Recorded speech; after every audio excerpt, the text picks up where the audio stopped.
ஐபிஎலோட கடப்பாரன்னு சொல்லக்கூடிய மும்பை இந்தியன்ஸ் கடைசி ஒரு 3-4 சீசனா குஜிலிமஸ் ஆகிட்டே இருக்காங்க. ஏன், எதனால இந்த மாதிரி ஒரு டவுன்ஃபால், எதனால இப்படி இருக்கிற ஒரு ஸ்டார் ஸ்டட்டட் மும்பை இந்தியன்ஸ் டீமுக்கு வந்திருக்கு அப்படின்றது தான் இந்த வீடியோவில் நம்ம பிரேக் அவுட் பண்ண போகிறோம். ஸோ இந்த மாதிரி உங்களுக்கு இன்னும் நிறைய கிரிக்கெட்டிங் கண்டென்ட்ஸ் வேணும்னு நினச்சிங்கன்னா நம்மளோட சேனலை மறக்காமல் சப்ஸ்கிரைப் பண்ணி வச்சுக்கோங்க. ஃபர்ஸ்ட் மும்பை இந்தியன்ஸ் அப்படின்னாலே நம்ம எல்லாருக்குமே ஞாபகம் வரக்கூடிய ஒரு விஷயம் என்னன்னு பார்த்தீங்கன்னா, அவங்களோட ஒரு கோர் டீம். என்னதான் மெகா ஆக்ஷன், மினி ஆக்ஷன் எதுதான் வந்தாலும் அந்த ஒரு கோர் டீமை எப்படியாவது அவங்க வாங்கிடுவாங்க. இது வரைக்கும் ஐபிஎல்ல சக்சஸ்ஃபுல்லாக இருந்த 2 டீம்ஸுமே பண்ண ஒரே விஷயம் அதுதான். என்ன மினி ஆக்ஷன், மெகா ஆக்ஷன் எது வந்தாலும் அந்த கோர் டீமை ரீட்டைன் பண்ணணும்னு நினைப்பாங்க. பட் அது 2020க்கு அப்புறம் மும்பை இந்தியன்ஸ் டீமில் இல்லை அப்படின்னு சொல்லணும். பிஃபோர் 2020 எல்லாமே பர்ஃபெக்டாக இருந்தது. 5 டைட்டில் அடித்தாங்க. அதுக்கப்புறம் 5 வருஷமாக ஒரு டைட்டில் கூட அடிக்கல. 2020க்கு அப்புறமே நம்ம சொன்ன மாதிரி அந்த ஒரு கோர் டீம் இல்லை. 2020க்கு அப்புறம் ஒரு லசித் மலிங்கா எவ்வளோ இம்பார்ட்டண்டான பிளேயராக இருந்தார் மும்பை இந்தியன்ஸ்க்கு, அவர் ரிட்டையர்ட் ஆனார். கைரன் பொலார்டோட ஃபார்ம் கொஞ்சம் கொஞ்சமாக டிப் ஆச்சு. தென் அவரும் அப்படியே ரிட்டையர்ட் ஆகிட்டார். அப்புறம் ஹர்திக் பாண்டியா டீமில் ஒரு இம்பார்ட்டண்டான ஒரு பிளேயராக இருந்தார். அதுக்கப்புறம் குஜராத்துக்கு போயிட்டு திரும்ப இப்போ மும்பைக்கு வந்ததுக்கப்புறம் ஒரு பேர்டனாக தான் இருக்கார். பட் அந்த டைமில் அதே மாதிரி ஒரு இஷான் கிஷன், ஒரு குருணல் பாண்டியா, தென் ஒரு டீகாக், அதாவது அந்த பிரைம் டீகாக் சொல்கிறேன், இப்போ இருக்கிற டீகாக் சொல்ல, ஒரு ட்ரெண்ட் போல்ட், அந்த மாதிரி ஒரு கோர் டீம் இருக்கும். மும்பை இந்தியன்ஸ் அப்படின்னா ஸ்டாண்டர்டாக இத்தனை பிளேயர்ஸ்பா அப்படின்னு சொல்கிற மாதிரி இருக்கிற பிளேயர்ஸ் எல்லாருமே 2020க்கு அப்புறம் கொஞ்சம் கொஞ்சமாக வெளியே போக ஆரம்பித்தாங்க. எனக்கு தெரிஞ்சு இதுதான் அவங்களோட ஒரு பெரிய பெரிய டவுன்ஃபாலுக்கு ஒரு முக்கியமான ரீசன்னு சொல்லுவேன். தென் 2020க்கு அப்புறமே 2022ல் அகெயின் மெகா ஆக்ஷன் வந்தது. அதில் இருந்து தான் கைஸ் மும்பை இந்தியன்ஸ் நிறைய தப்பு பண்ண ஆரம்பித்தாங்க. 2022 ஐபிஎல்லே சூப்பரான ஒரு பிளேஸ்லாம் எடுத்தாங்க. ஒரு சில லிஸ்ட் நானே சொல்கிறேன்.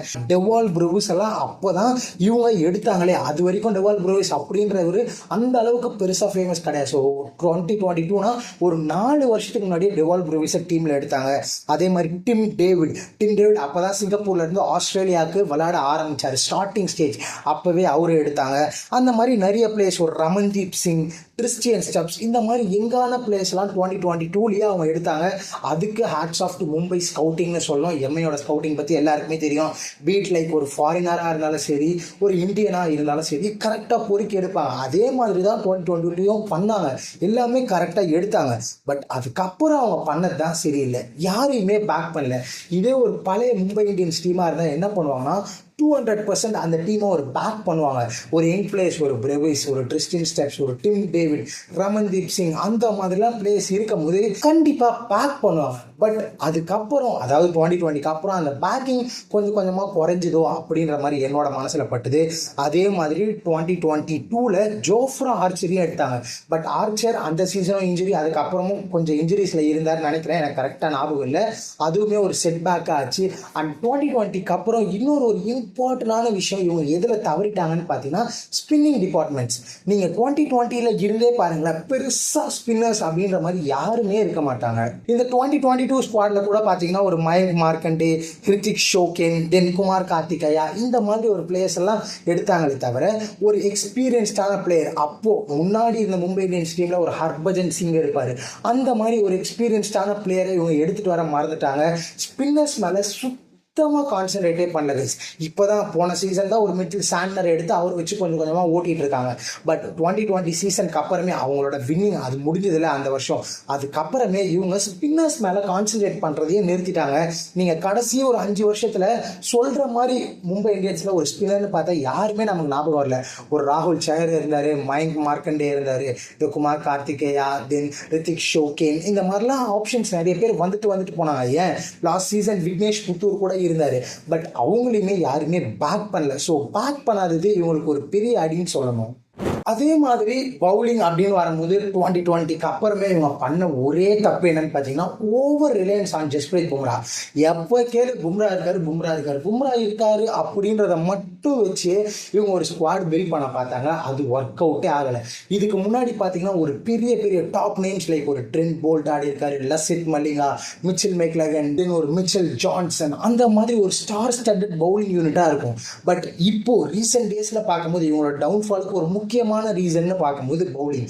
எல்லா மேட்சும் ஜஸ்பிரீத் பும்ரா, எல்லாமே ஜஸ்பிரீத் பும்ரா. அதாவது கண்டெய்னாக அவரே பண்ணணும், விக்கெட்டாக அவரே எடுக்கணும், பவர் பிளேயாக அவரே போடணும், டெத்லேயே அவரே போடணும்னா எவ்வளோ தான் பண்ண முடியும் ஒரு மனுஷனால். ஸோ அகெயின் நமக்கு எங்கே வரோம்னு பார்த்தீங்கன்னா ஆப்ஷனில் இவங்க தப்பு பண்ணுறது, ஒரு ஸ்குவாடை கரெக்டாக பிக் பண்ணாதது அப்படின்ற நிலைமையில் தான் இங்கே வந்து நிற்கிது மும்பை இந்தியன்ஸ் இந்த அளவுக்கு டவுன்ஃபாலில் இருக்கிறதுக்கான ஒரு ரீசனாக. தென் அடுத்து அண்ட் ரொம்ப ரொம்ப இம்பார்ட்டண்டான ஒரு விஷயம் அப்படின்னா எல்லாருக்குமே தெரியும், இந்த கேப்டன்சி ட்ராமா. எப்போ ஹார்திக் பாண்டியாவை உள்ளே கொண்டு வந்தாங்களோ அதுக்கப்புறத்துலேருந்தே இந்த டீம் ரொம்ப கேவலமாக விளையாட ஆரம்பிச்சிட்டாங்க. ஹார்திக் பாண்டியா வந்த சீசனே அவரை பூ பண்ண ஆரம்பித்தாங்க. வான்கடே ஸ்டேடியமில் அவரோட ஹோம் கிரவுண்ட் மும்பையிலேயே மும்பை இந்தியன் ஃபேன்ஸே பார்த்தீங்கன்னா அவரை பூ பண்ணாங்க. ரோஹித் சர்மாக்கு கேப்டன்சி அவர்கிட்டேருந்து வாங்கி கொடுத்துட்டாங்க.